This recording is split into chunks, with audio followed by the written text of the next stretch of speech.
ایک کام کرتے ہیں، زندگی صحابہ اکرام کے نام کرتے ہیں، اور تم نے جس خون کو مقتل میں دبانا چاہا، تم نے جس خون کو مقتل میں دبانا چاہا، آج وہ کوچہ و بازار میں آ نکلا ہے۔ کہیں شعلہ، کہیں نعرہ، کہیں پتھر بن کر، کہیں شعلہ، کہیں نعرہ، کہیں پتھر بن کر، خون چلتا ہے تو رکتا نہیں زنجیروں سے۔ ملتان کے باسیوں، امیر عظیمت کے یوم شہادت پر آج جس جذبے اور جرت کے ساتھ آپ نکلے ہو، یہ نبی سنا رہا ہے کہ جنگی شہید کا مشن انشاءاللہ ملک کے قانون کا حصہ بنے گا۔ اونچی آواز سے کہو انشاءاللہ۔ قائد علی سنت نے آج یہ بہت بڑا اجتماع منعقد کر کے بتا دیا، پاکستان کل بھی صحابہ کے غلاموں کا تھا، آج بھی صحابہ کے غلاموں کا ہے، اور قیامت کے صبح تک صحابہ کے غلاموں کا راج رہے گا انشاءاللہ۔ اور آج کا یہ اجتماع بتا رہا ہے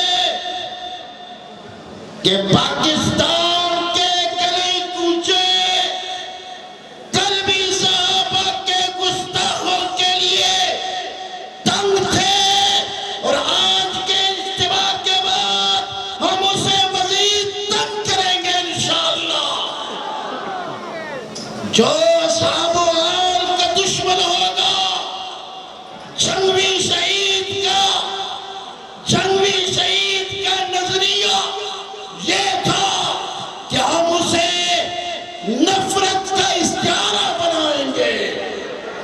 گلی کوچوں میں، قریہ اور بستی میں، ہر مسلمان کے دل و دماغ میں صحابہ کے گستاخوں کے نفرت کو بٹھانا، یہ جنگی کا نعرہ بھی تھا، مشن بھی تھا، نظریہ بھی تھا۔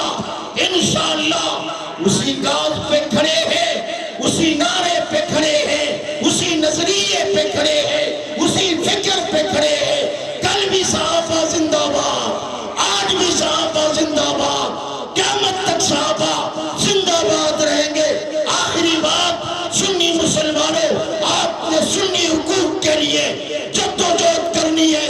دیوبندی بریلوی اہل حدیث کی تفریق کو مٹا کر وحدت کا مظاہرہ کرتے ہوئے اس ملک میں سنی انقلاب کی راستوں کو ہموار کرنا جنگی کا خواب تھا۔ یہ خواب پورا ہو کے رہے گا، یہ خواب پورا ہو کے رہے گا۔ ہاتھ بلند کیجئے سنی اتحاد کے لیے، محنت کرو گے سنی وحدت کے لیے، محنت کرو گے سنی حقوق کے لیے، محنت کرو گے۔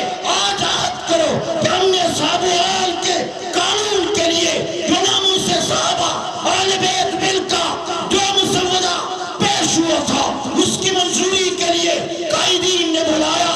ہم آئیں گے، ہم اسلام آباد کی طرف مارچ کریں گے، ہم پارلیمنٹ کی طرف جائیں گے۔ آپ یہ ہاتھ دہراتے ہو، ہاتھ بلند کر کے اونچی آواز سے سنی حقوق کا مقدمہ لڑیں گے، سنی حقوق کے لیے جدوجہد کریں گے۔